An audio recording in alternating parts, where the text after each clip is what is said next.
Hi, Mimi. How are you? Thank you so much for being here at Startup Grind and sharing your experiences. Yeah, no, I'm happy to be here, and thanks for asking me to join you. Great. If we can start a little bit, first of all, where you're connecting from and a little bit about your background, because our Okay, community will be interesting. sure. Interested in knowing.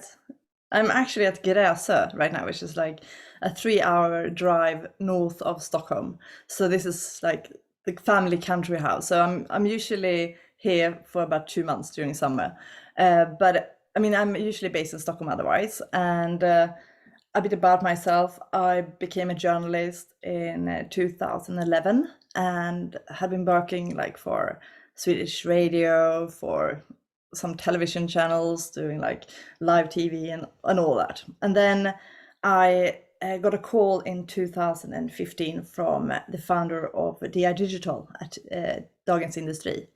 And that was when I started writing about tech startups. And since then, I was there for quite a few years, and I was, doing events like DE Startup Tour, and I started also DI female founders there, which was great. But then in like late 2018, I felt like, well, I wanted to do something different, and I got in touch with Sifted's founder, John Thornhill, so I joined there in early January 2019, and I've been there since then. So journalism has been your passion, or has been something which you got sucked into? Like, what is Well, I wouldn't say that. I mean, really, because I'm much older than I look in that case, because I didn't become a journalist until I was like 30. So I've been a management accountant at Accenture for a couple of years in London. That wasn't maybe my best of times, but I used to live in London. I lived in London for about 10 years. So I was doing my BA in business and MA in politics and so on. And then I got home to Sweden, and I went with a few friends to Israel, and they were all journalists. And I was as curious as they were, and wanted to ask as many questions to the people they met as they wanted to. So then they actually said, well, why don't you become a journalist? And I was like, well, I'm almost 30. Surely you can't just change career so late in life. And well, when you run 40, you realize like 30 is not that late in life, right? so yes, so that's how I became a journalist, and it's been a great job, I must say. It's one of those things when you can always stay curious. You always get to meet these amazing people, and you are always allowed to ask any questions, even if they're really, really stupid, because most people are just happy to, explain it to you. I mean, everything from AI to Web3. I mean, I spoke to some social shopping app a while ago, and I was like, before we started, I sent a message to someone else like, is this Web3? I had no idea. So that's kind of, I mean, you don't have to be clever to be a journalist. You just have to ask the right questions, I suppose. Great points. I think you talked about curiosity. I think that's what journalism is about, and meeting people. And of course, when you are meeting people and talking about them, it becomes so much interesting conversation as opposed to an exchange of information. And the very important point you brought in about how career is seen as a kind of a straight line or a linear thing, or maybe slightly growing linear thing, or a stepwise linear thing, but it's thought our perception of career is very linear. But who says it cannot be parallel, and why can't you be on a different track? Like, so it's a great point over there. Yeah. What attracted you to the startup or tech side? So like what point, because you said that you started with Swedish radio, TV, and then DI digital happened, and then Sifted happened. Yeah. Actually, I wasn't. I mean, I come from like both my parents were entrepreneurs. So, I mean, entrepreneurship in a way has always been interesting. But at the time when I got a call from Victor, the founder of DI Digital, I just resigned from this short job at Expressen for Mina pengar or Dina pengar, can't even remember what it's called, and I hated that job. And this was like, oh, this is a new thing we're starting again. And I'm like, oh, not another new thing, because when you enter like something that you don't know enough about, you can make mistakes. Obviously, you don't want to jump onto something that you have no idea about. But so he mentioned, I was on the bus at the time, and he mentioned like VCs and this and that, and I'm like, VCs? I mean, well, are they writing about toilets? I mean, because that's like, and I was like, they can't be. So surely I need to check this out, right? So I went home that night and I was like Googling VC, venture capitalist, investments, la la la, and I was like, oh my God, there's actually like a whole kind of sector looking at like startups and I mean the money that goes into it. And I mean, if you just read like normal, like I was even working at Swedish radio doing like the main news, but we never mentioned venture capitalists if it wasn't about like diapers or something like that, like weighing diapers, all those kind of catastrophic things. So this was a completely new field. But as I said, I like entrepreneurship. So when you got in there, and I learned about like all this kind of this ecosystem and how it's grown in Sweden. I mean, that was 2015, so it was still pretty immature, I would say. I mean, even if we had Spotify, Klarna, and so on, it wasn't. I mean, if you compare it to now, it was nothing, right? Because Breakit hadn't started, DI Digital just started. I mean, no one was talking about it, and now, I mean, it seems like everyone is talking about it in Sweden, right? So I think that what I was interested in was about learning new things. And I felt that all the other news was more like you wrote the same piece of news every year because things didn't change, right? So it was about, I mean, poor people in hospitals working, double shifts or whatever. I mean, that was the same news every year. So you could just read it. But it feels like writing about startups, the innovation is kind of, I mean, it's obviously it's changing things, and it's going quite rapidly. So you usually don't write about the same things year on year. So that's the kind of the key why I'm still writing about it, I think, and why I'm still at it. That's amazing. I think I'll go back to the career discussion we had. Like, if you are playing safe, you tend to be linear, while if you are curiosity driven, you tend to end up in, I don't know, how should I put it, in meshes and webs, and where you could be in the center driving the entire web in some way. So that's I'm trying to form some analogy here. So that's great. You talked also about the hyper acceleration that we have seen in the startup space. You talked about that with the Breakit and Sifted. But coming to Sifted, let's try to go there and focus like 5, 7, 10 minutes there. Like, what's the big idea behind Sifted? Yeah, I mean, well, when I joined, obviously it was going to become this. I was just like the 7th employee, I think. So I was the first person to join from overseas, and the whole idea about it is obviously I think we can compare it to, I mean, Breakit in DI Digital in Sweden, because if you have somewhere and like some media that's writing specifically about a country's startups scene, it kind of helps it boom as well, because then it becomes somewhere like everyone, for me or for Breakit for DI Digital, there was 2 competitors trying to just get the hands on the deal before the other ones. So it became this thing that it helped the whole sector grow. And that is kind of idea for Sifted as well, but for a European startup view, I mean, in that way. So, I mean, if you compare it to TechCrunch, it's very much like, I mean, the US, they dip their toes in Europe a bit, but they're not really doing Europe.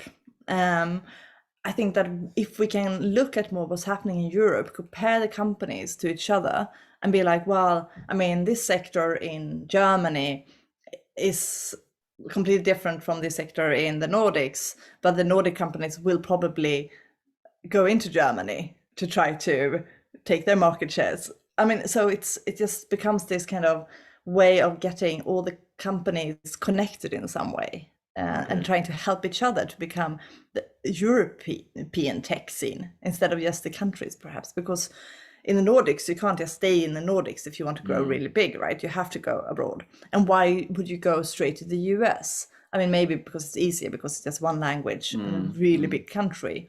But with the different time zones and so on, it can be also quite challenging. So I think that, I mean, that's kind of the way that we're looking at it, and trying to create that kind of community and knowledge sharing at Sifted. Brilliant. And also a bit more in-depth analysis, which we're trying to do, as you mentioned before, which is great. But we feel like it's been missing from the debate sometimes, and even in like the local media, that we never really go in depth into why different fields are the way they are, and maybe looking at it at a European wide, having European wide perspective can actually give more in-depth insights than just looking at the local kind of company. Got it. So I'm just, for our audience here, 3 things about Sifted: the go-to place for European tech and startup news, and then you talked about being deep dive. So you're talking about depth level here. So that's great. And you also talked about building a European community. So I think those are the 3 spaces where Sifted is operating. I have 2 branches now. So you talked a bit about Nordics, but before we tap into that, you talked a bit about US with your TechCrunch reference that it's a big country, one language. And that's something which emerged in a couple of last interviews that we did. A co-founder from the founder of Heja was here, and they chose US as the main market. A few months ago, we had Yuan Appy from Fishbrain here, and Caroline Valerud was here from Volumental. A couple of them Sting graduates. So the point is it easier to scale in US versus Europe? Do you think that kind of discussion happening within the European circle in some way? Because you talked about a very interesting point, one language, but multiple time zones. Yeah.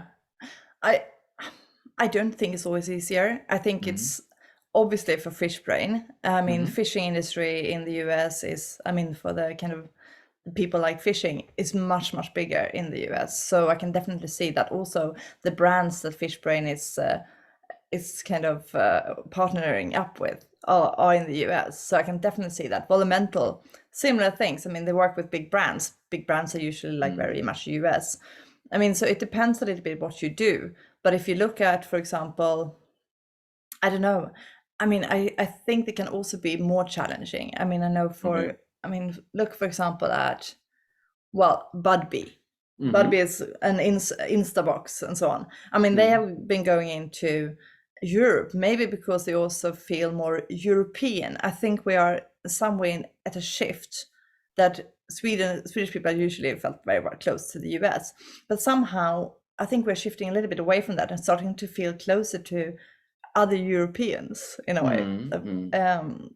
I mean, this is just a gut feeling, and also I spoke to another friend who felt that. But it was just, but I mean, in some way, it's not easy to understand how the German culture is than the American culture. Even if we just watch lots of like American Netflix series, maybe they're a bit closer to us anyway, because we are all in Europe. We have the same kind of issues with, I don't know, Russian gas, or with, I mean, other things, that we're becoming more connected, I think. And also it's much easier to travel and to send people and set things up. I mean, it's not always that easy. I mean, if you look at Klarna, and Klarna is now a huge success in the US, but it took them years and years to actually manage that, and lots of, obviously, capital. So I think sometimes it might be easier to go in Europe. I think it might be. Klarna had it much easier to break into the UK than they had in the US, for example. I mean, maybe it's one story, but it's no, but it's a really interesting point that you make, because I pick up 2 themes here. One is that you're talking about there is some level of unsaid, tacit level of European understanding, closeness of culture, which makes it easy. Great point. And then you also talked about, when you talk about fish brain and volumental, you talked about brands. So brands being US being a driver of brand creation. So maybe it has to, the decision between Europe and US has to do with the industry, as you said, brands, US, maybe logistics, more locally focused, more locally. So when we talked about Budbee and Instabox, easier to expand and scale locally. Great points over there. Now let's come to Nordics. So we have Sifted with this. It's a go-to place for Europe, deep dive into tech and startup space and the community side. How do you see Nordics in Sifted? Is it like it's a coverage spot, or is it an inspiration spot? Is it a spot to pick the latest in, let's say, do you hashtag it in your meetings as an impact spot? I don't know. I'm very curious about what you see Nordics as. I think I had a completely different view on the Nordics before I joined Sifted, and it seems like maybe, I mean, I think every country believes that their kind of startup scene is the best one, and I still believe that the Nordics has a great best one, obviously. But I have a really hard time pushing that through to my colleagues, who obviously be like, "Well, the UK is the top one on health tech. The UK is the top one on VC. The UK is the top one on," and I'm like, "Well, I mean, Sweden has like most unicorns per capita, right?" And then it's like, well, Estonia has a lot of unicorns per capita. I'm like, yeah, but Estonia, I mean, come on, Sweden has a much better like startup sector. And so I think that it's very difficult. We don't really, I mean, we can talk about the fintechs of Sweden, obviously, and that is difficult for but they still would bring up Revolut, N26, all the other big ones. And even if we have Klarna and now Juni, which is bringing loads of venture capital and so on, and Pleo in Denmark, we are still not really that big in a European perspective. And I think we obviously, I mean, that doesn't really matter in a way, because, well, we can have really successful companies anyway. But it's just, we don't, I mean, we can write about it as Sweden being, for example, the impact hub of Europe, but we have to then consider, well, okay, so half of $8 billion, whatever, that was invested in startups last year. Well, is that actually, are we then looking at Northvolt? Is Northvolt a startup? Should Northvolt be part of that list at all? I mean, so I sometimes we need to be a bit careful when we are looking at all this kind of, kind of ways that we discuss our countries as well. Because I remember at DR Digital, when Spotify had, I mean, their kind of, when they went to public, it's like we wanted to almost exclude Spotify from previous years then, to show that, well, it's still growing even when Spotify is out, because we couldn't really compare it anymore, because one of our absolute biggest startups had left our kind of VC world or easy investments and so on. So I think it's that was a muddled answer, sorry. No, but I think it's very interesting that you point out that our minds have these mental methods or heuristics, so we kind of simplify things, and one simple simplification when comparing things is almost the size. So of course, in terms of size, UK versus Sweden, so there we have a counter argument of per capita coming in. Okay, it's not the total size, okay, it's the per capita, but then you thread it down, it come to a third level. But I think one of the things which at times I've also seen coming up in some of our discussions is that the Sweden is or Nordics are a great place for startup, initial formation of startups. And we also see big unicorn, so Klarnas are there and all. But somewhere the middle valley is very fluffy. So we don't see that level of scaling. And there is some criticism I've also seen on the public sector funding, which is happening, which doesn't really align with the speed of which is needed for startup formation. No, and I think that's very interesting. I spoke to Jenny Cashew at Xshore the other day, you know, the electric boats, and I was like, well, and we spoke about how they have to bring in equity to be able to build a factory, and I was like, well, shouldn't the government in some way go in with those kind of money? Because obviously for the greater good, for the EV hub is so big in Sweden and so on. And she said, yes, obviously it would be great. But because we can't get any loans because we're not profitable yet, so we can't get loans from the bank. Yeah. We can't get any public funding because there's none to get, because, and so we have to bring in equity and like obviously dilute. And I think it's really interesting. I think that should be a much more of a discussion point in media maybe, but also amongst, the community. But I also think that when we talk about the Nordics, we have to like look at the different countries and what we're good at. I for one, AI in Sweden for a few years ago, you remember Peltarion, right? So Peltarion was this hugely hyped startup, right? And amazing, everyone loved it because it was like AI and it was just like, wow. And now they were sold to King, and obviously will kill off Peltarion because it wasn't profitable. It hadn't actually been able to turn around. But then if you go just go to Finland, and we have like this Silo AI, a company with like over 200 employees, half of them has a PhD, and they gone from like bootstrapped to becoming profitable to then raising money and growing. And it's just such a shame that we haven't been able in Sweden to kind of grow our AI kind of competency and so on. And it seems like the deep tech sector in Sweden, I think it's we have some, obviously there's some examples that's it's great, but mainly if you look at like the food tech space, if you look at like more deep tech, even like building tech or whatever you call it, like construction tech, you see it a lot in Finland because they have like the VTT there, which is their kind of research center. And and somehow you see that the apps has been very strong, like just apps and so on in Sweden, and the more easier startups, easy to get money, you just push something out, and you haven't maybe that kind of really deep tech behind it, except maybe like, obviously Northvolt is an example that's okay, it's deep tech, but they did also get lots and lots of money. So no, but that's a very interesting point. And I think most deep tech startups or these bets are more structural in nature, which means, so what do you think could be, maybe we can stay on that point for a couple of minutes and talk about, are there any solutions? What is really needed to enable something like this? I remember a similar discussion with Per a year ago. Yeah, I think it's very difficult to do. It's going to take time because usually it's need people to have been working in those kind of businesses, I think, to actually be like, okay, so this is how it worked, pull off and pull out and create something new. That's why we see like a huge Klarna mafia. That's why we see like people been working at Spotify who go on to build their own companies.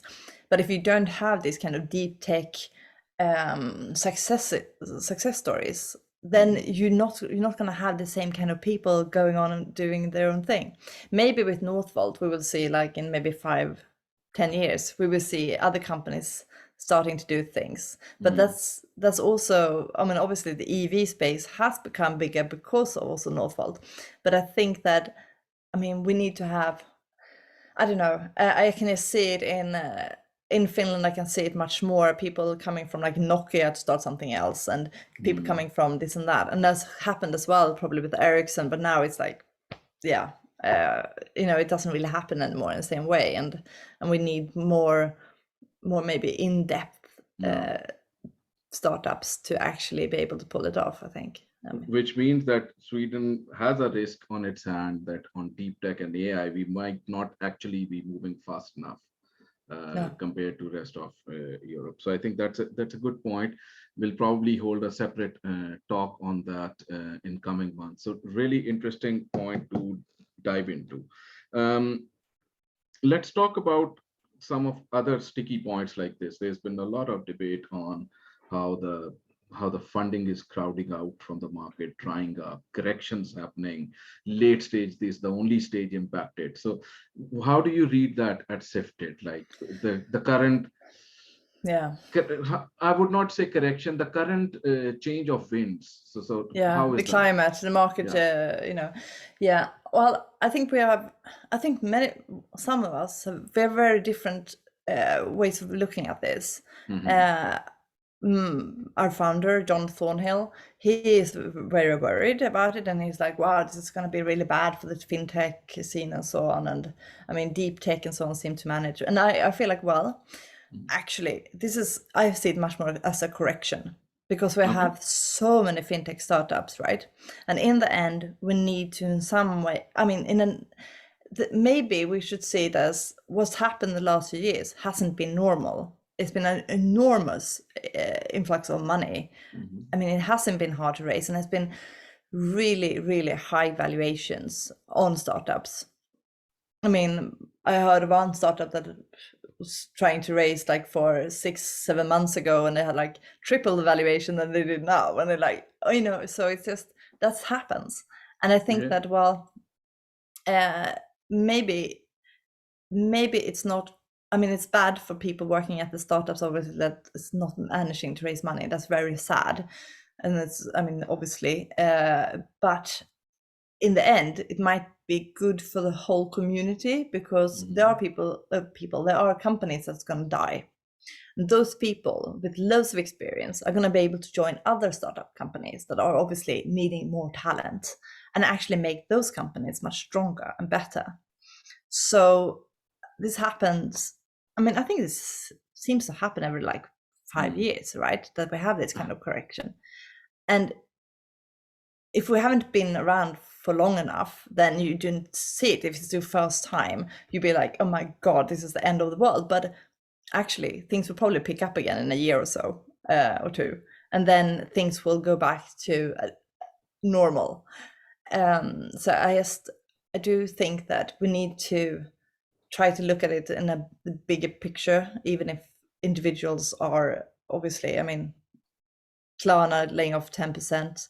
Well, they hired a lot the last few years. Hmm. Maybe they shouldn't have hired that many. Maybe they should have been more bootstrapped. Maybe they should have thought, well, actually, do we need these people? What are they going to do? I mean, thinking a little bit differently. Maybe we have been thinking too much. We just like, get all the people in. Let's go big. Let's do hyper growth. Hmm. Right now, I think that the bootstrap companies are actually in a better position, because they've been able to always think about, I mean, how do we make money? And that was also the difference between like Peltarion and like this other AI company. They had a roadmap. They knew how to make money. I mean, Silo. Peltarion was still trying it out, and you can't try it out forever, because then Hmm. this kind of correction of the market will actually probably kill you. No, that's a very good point. The word that I picked up from your discussion, which I think nails it, that and it came out when we started the discussion. You talked about with Breakit and DI Digital coming in, and then hyper acceleration in the Swedish market. So I think the acceleration has been hyper, and on the startup side, most of this has been driven by high growth bets by startups. And when you are making these high growth bets, one of the companies I worked in before 2010s, we had a for a retail startup, a 28% CAGR was enormous. So when you are in a hyper growth mode, most of your decision making is sub-optimized. So you don't exactly know so we were a retail company, we were opening like 70 stores a year. So maybe 30% of those were not big bets, but we were not monitoring them at a store level. We stopped monitoring them at a granular store level. So which means we were just saying, okay, this growth is coming through this, works, move. So I think that's where that 10%, when we talk about like somebody needs to shed off the fat in there, so maybe they have made over investment. So great points over there. Do you think it would also, because Sweden and Nordics are also very much, how would you say, there's a safety net welfare economies, and at an early stage, do you think there'll be a bump for startups to raise money, or do you think early stage is still immune? Well, this is so funny, because I went to Norway for a month or two back, Okay. and people saying, well, the reason why the Norwegian startup community hadn't taken off was because they had such great safety net. I mean, I Okay. think it's just a great comparison, because if you look at Sweden, well, we had a great safety net, and that was probably the good thing about it. That's why we had so much innovation and people starting companies and so Mm, on. mm, So, so I think the safety net is probably a good thing, right? Unfortunately, I don't think it's always for everyone, and I mm, think that in the Swedish community and elsewhere as well, it's usually been people who have been starting a company has been people coming out from Handelshögskolan,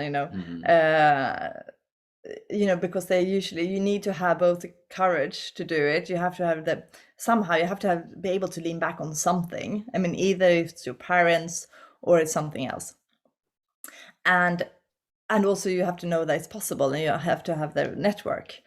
And I hope that we will be able to see more of startups coming up, but it just seems like those three things are mm. necessary if you're gonna do something like a really successful startup. You Mm. need to be able to have that kind of safety net.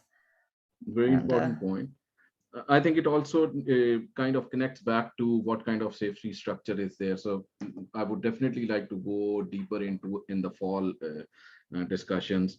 Has there been a swing in how Almi distributes its loans or their verification grants?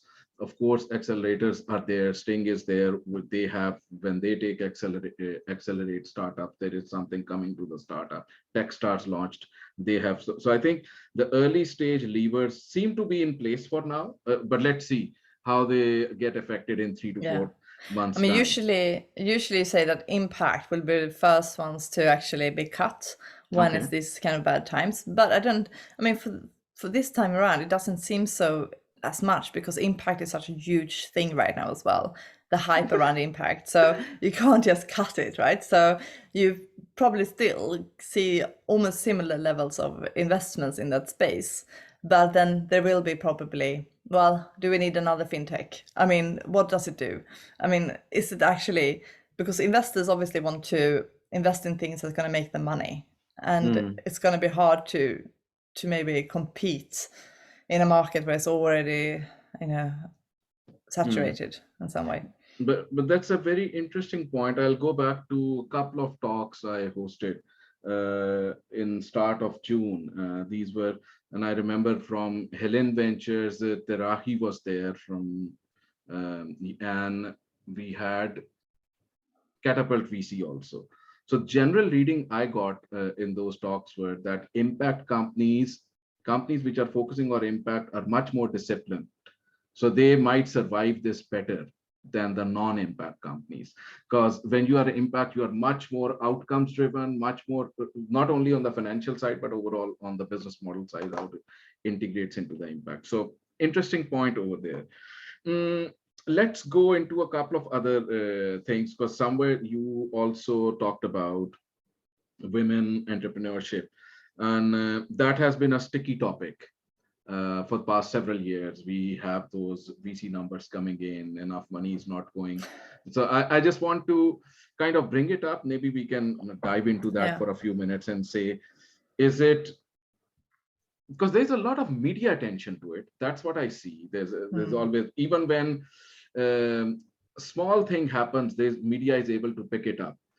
But is it just lip service, or is there any real action happening on the ground to correct this? Yeah, And well, where does the yeah. fault lies? The thing is, yes, there are, I mean, obviously, I think this is the closest I come to the news I used to report on. The same things you do every year, it's the same numbers that you report on every year. It's like Yes. 1%, 1%. And the thing is, I mean, I don't know. If I was an investor, would you only pick female partners or female founders just to be able to show that female founders can do it? I don't know. I mean, you would probably go for the best Mm, business mm, idea, the independent. And I think that, I don't know. I think female founders are obviously as great as male founders. mm, I mean, let's not compare the two like in that way. But I feel like sometimes media, sometimes we're like, well, if we get a female founder that actually has a great idea and she's pushing her startup onto us, we should write about it. But we don't always do that for Sifted. We've turned down a lot of rounds from female partners because we're mm, like, well, it doesn't sound that interesting. I mean, so I think that we can still obviously write about, the percentage of money going into startups in female founders or mixed founders and so on. But I think this is probably like a responsibility for the investors as well. I mean, it's not about, as someone saying, like, it's not about teaching female founders how to do it. It's about, they know how to do it. Now it's just about investing in them. And maybe it's to do with the fact that we still have so many male investors that cannot see the proposition in the same way from female founders as they would from male founders. But I think that, I mean, it will change. But also, we're also so focused on founders that are straight out from university, more or less. And I think that maybe we will see more older founders, like 30 something, 40 something, and perhaps then they won't be hyper growth. And maybe that's the problem, that we are focusing so much on the hyper growth startups that we're missing all the startups that are not hyper growth, but they are great companies. And I mean, I think that's important as well, that yes, maybe it's more men that should go into the whole hyper growth than just like doing that at the moment. But then we have like Elizabeth at Theranos, Elizabeth Holmes. I mean, that was a female founder who obviously failed in the end. Somehow I'm really happy she was a woman, because that at least shows that even women can do those things. And I mean, it's so I don't know, it's sad that women are not actually raising as much money, but that's, if we say that means that we think raising money is such a great thing. I don't know, when I do write about these bootstrap companies, I'm more impressed somehow. I mean, I'm not as impressed with people raising lots of money than when people say, well, actually, we turned around to profitability in 2 years. I mean, that's, for me, it's more impressive. Okay. Okay, I'm trying to make a map. So I think this is the map. I don't know if it's visible, but you brought in something very interesting, because you kind of broke down the challenge at two spaces, because you said that we talked about the lip service and not action being there. And then there are two challenges. One is an evaluative challenge. So evaluative challenge is more towards the VC sides, that maybe the evaluation is not done right. So that needs to change in some way. But the other side that we talked about was the formative challenge. Formative challenge is that maybe female founders do not get enough similar level support to form up an idea, and where you brought in the word hyper growth, think hyper growth. So maybe there is the former challenge that ecosystem has, that the ideas that are done, so female founders need to have access to very early stage major idea creation. So maybe that is something which needs to be done. Maybe, but I don't know. Do you really think that women are worse in creating ideas than men? I mean, I'm not sure. What I'm thinking about is maybe ecosystem access is not there. Maybe at that stage, the ecosystem access is not there, which means, and the ideas need to be solidified there. The vision needs to be solidified there. It's just an hypothesis. Maybe I need to have a separate talk on this with a panel, so that we really deep dive into this issue. Because what I do see, you also talked about a different business model. At Companion, we see there are so many. We have more than 50% women founders contacting us for early stage advice. And they're great at running social enterprises, social innovation, doing good for the world. So that kind of business model works very well. So I think this needs a very active discussion. So I've written it out. Maybe I'll invite you to a follow-on panel with, so that we can assess it from another angle. Let's see, we have one or two questions coming up as well. So let's take them and then come back. So Annalie has a question. It seems like investors do not like highly profitable companies, or is it that they think we are naive to think of those revenues? So investors, so maybe the question I don't think that's really true, actually. I mean, if you look at, like, okay, kind of two examples here. Team Taylor is about to become profitable, and Team Taylor has raised money. I mean, do you know Team Taylor? It's this recruitment platform, and I wrote about the other day, and 10 they are million. about like, yeah, 10 million is nothing, right? 10 million nowadays is like, what is that? Nothing. They raised 50 million altogether, and they are going for VC that is more. That's also been investing like Planhat, which is another one that was bootstrapped for 7 years, was profitable, and then they raised money to do their growth. And I think that is becoming a new thing. I mean, almost like you're bootstrapped. And who can be bootstrapped, right? So maybe you have some family and friends or some angel investors, but then you try to really create something that's profitable. And then no, maybe not everyone wants to invest in you because they don't see that you're actually going to do hyper growth. But if you do feel like, well, we're actually going to grow really quickly now because now we have the model, it works. We can see that we have traction, we have a value proposition that works. Then I think many VCs would be interested because also, well, that's a nice bet right now, right? Because would you really like to invest in something that's not even launched at all? I mean, was that a question, answer to the question? I don't know. Yeah, I think so. Maybe we can have something follow up. Yes, so Annalie says yes. Let's move on to a couple of other ones. Per, so Per is asking, do you have any recommendation for someone who is currently outside the startup and VC scene, but finds it very exciting and interesting and looking for a way in? How would one stay up to date with the news in the startup and VC scene? Thank you for the talk. Yeah. No, I can ask the same to Per. How do you do it? No, I don't. I mean, well, for example, I mean, I think it's network, right? So if you have contacts at startups, well, you can talk to them and be like, well, actually, this sounds really interesting. How did you get into it? What do you do? I mean, I have this skill set. Would that be something that you would be interested in?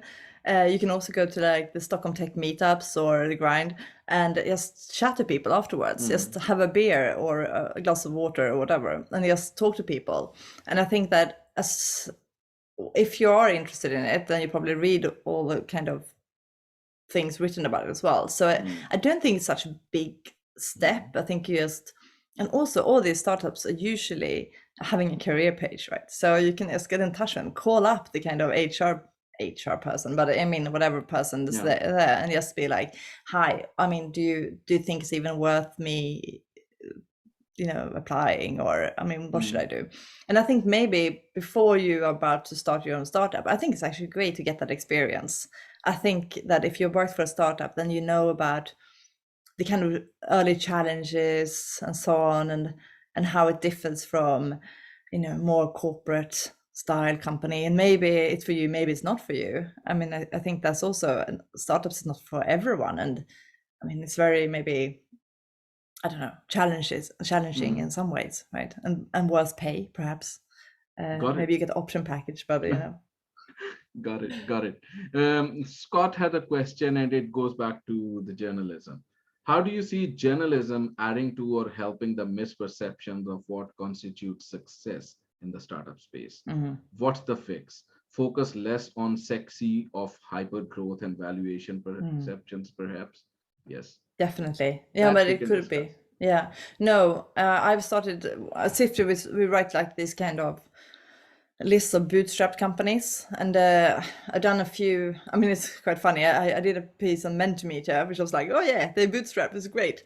2 weeks later, they raised like $42 million, and I was like, oh, come on. I mean, you were bootstrapped, it was so great. But I mean, I think that's kind of, so just, I mean, what we try to do at Sifted is always not write about companies and their valuations and how the hypergrowth. Obviously, for a news piece, people usually want to read about the raises as well, like if a company raised money. So then we do write about those. But we also write about these kind of companies that have a different style of management. And I mean, Allen Health, for example, with 500 employees, has like no managers, no meetings policy. I mean, how did they manage that? That's interesting, right? So you can always get through to media, I think, if you are doing something really different. So you don't always have to focus on the kind of, we need to raise money to get into media. And then also, I mean, I think it's a valid question that I'm asking here, right? Why do you want to get into media? I mean, what is it for? Is it to raise money? Is it to investors will see you? Or is it to get people to want to work for you or with you? I mean, talent acquisition, or do you want to sell more? I mean, so maybe the kind of startup media is not where you want to have someone writing about you. You might want to go to more like, I don't know, The Guardian, or I don't know, Dagens Nyheter, or somewhere else where people can actually lift up the problem that you are solving to a different degree. I mean, No, that's an amazing point that you make, because the media itself might be branched into different areas.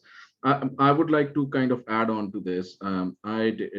For a project called Social Impact Academy that in Stockholm, we got funded for creating a social impact academy at Companion.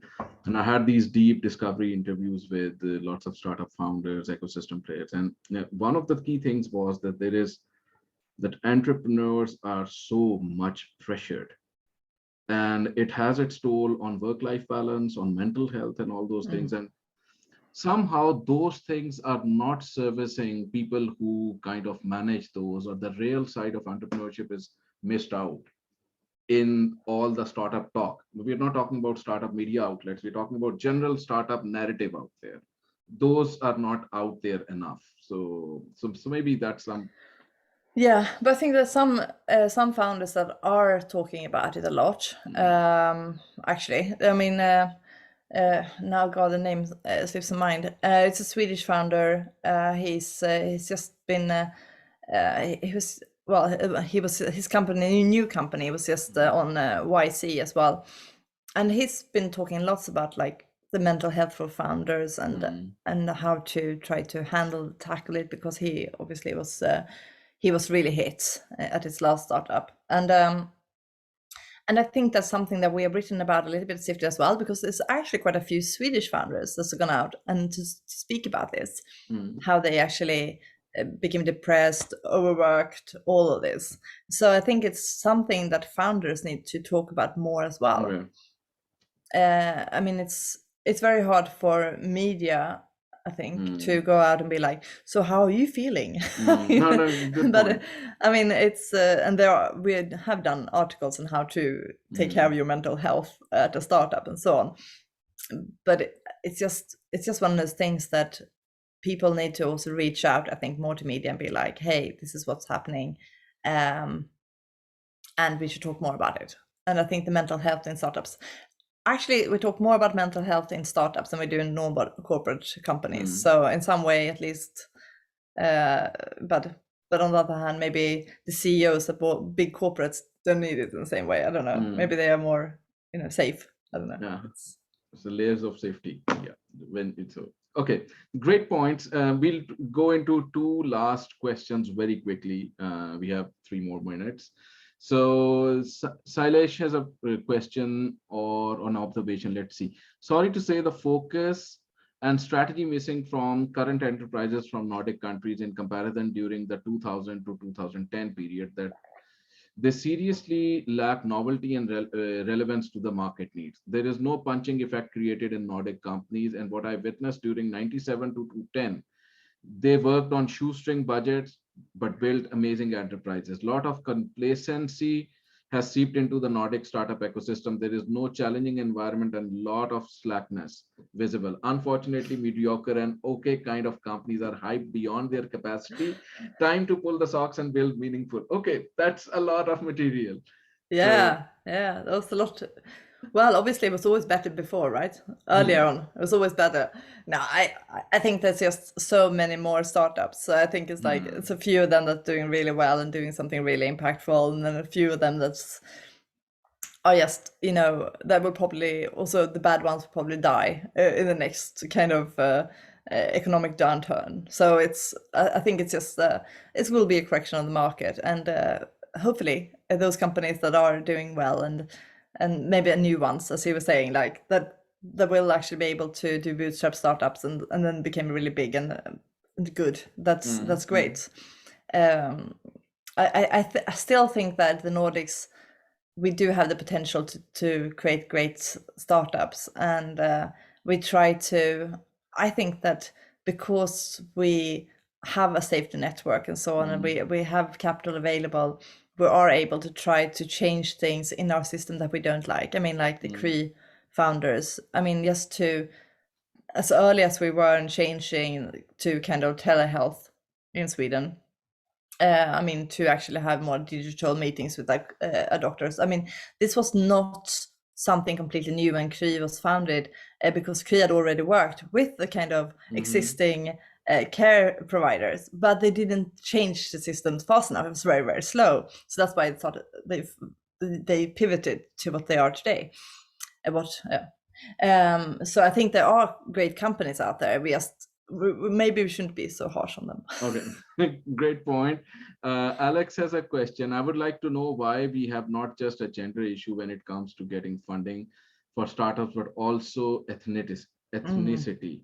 I notice here in Nordics that there are lots of startups started by non-ethnically Swedes have Swedish hires for meeting investors. Like, no, okay. Really? I don't think so. I mean, it's like Plan had, for example, that startup, which was valued to 5 billion Swedish SEK from the first round now. I mean, Kave Rostapur, he's from Iran